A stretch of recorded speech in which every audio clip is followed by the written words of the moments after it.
ఇవాళ ప్రజా దర్బార్ సందర్భంగా ఇవాళ మీ అందరినీ కూడా కలుసుకోవడం జరిగింది. ఇంతమంది ఆడోళ్ళు ఇవాళ రావడము చాలా సంతోషం నాకు మీ అందరినీ చూసినందుకు ఈ వేళ. అలాగే ప్రజా దర్బార్ లో మీ అందరి సమస్యలు తెలుసుకొని ఇక్కడ ఇక్కడే ఒకవేళ వెంటనే పరిష్కరించవలసిందిగా కూడా నేను ఆల్రెడీ ఎంఆర్ఓ గారు కూడా చెప్పాను. నా దగ్గర ఒక రెవెన్యూ సమస్య ఒకటి వచ్చింది. ప్రెసెంట్ మీ ఊర్లో కూడా రీసర్వే అనేది జరుగుతుందని చెప్పారు.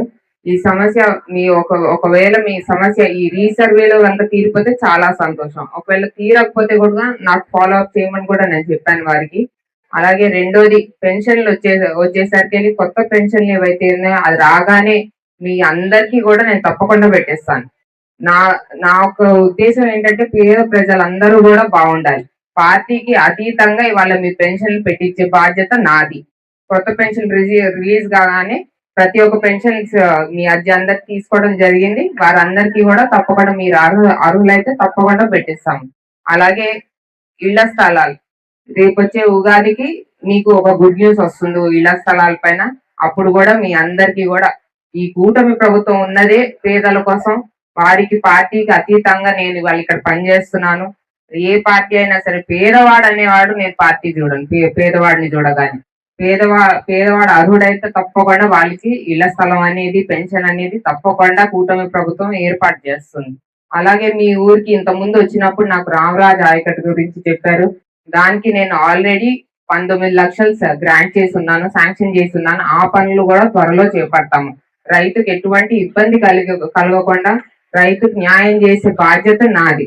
కాబట్టి ఆ రామరాజ్ ఆయకట్టు కూడా మన హయాంలోనే పూర్తవుతుంది. తప్పకుండా మీ అందరికీ కూడా మంచి చేసే ప్రభుత్వం ఈ కూటమి ప్రభుత్వం.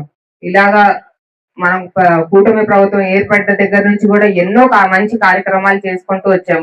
అటుపక్క ఉచిత బస్సు కానివ్వండి, అటుపక్క పెరిగిన పెన్షన్ కానివ్వండి, అలాగే మన ఆటో అన్నలకి ఇవ్వడం కానివ్వండి, మరి అన్నదాత సుఖీభవ కానివ్వండి, ఇలాంటి ఎన్నో మంచి కార్యక్రమాలు చేసుకుంటూ వస్తున్నాం.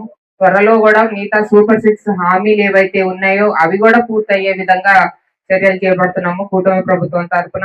జల్ జీవన్ మిషన్ ద్వారా కూడా మీ అందరికి ఏదైతే హామీ ఇచ్చున్నామో ఎలక్షన్ అప్పుడు ఇంటింటికి మంచినీరు అని చెప్పేసి అది కూడా త్వరలో పూర్తవుతుంది. కాబట్టి కొంచెం టైం తీసుకున్నా కానీ ఈ 5 ఏళ్లలో ఎలక్షన్ లో హామీ ఏదైతే ఇచ్చామో ఇప్పటికే దాదాపు 60-70% వరకు కూడా పూర్తి చేశాము. ఇంకా మిగతాది ఏదైతుందో తప్పకుండా ఈ మాట మీద నిలబడే ప్రభుత్వం ఈ కూటమి ప్రభుత్వం. మీరందరూ కూడా ఒకటి గుర్తు పెట్టుకోవాలి. ఎవరు మిమ్మల్ని భయభ్రాంతులకు గురి చేస్తున్నారో, ఎవరు మీ బాగోగులకి నుంచున్నారో మీరందరూ కూడా గుర్తు పెట్టుకొని మీ మంచి కోరే వాళ్ళకి మీరు ఎప్పుడు అండగా ఉండాలని నేను మనస్ఫూర్తిగా కోరుకుంటున్నాను.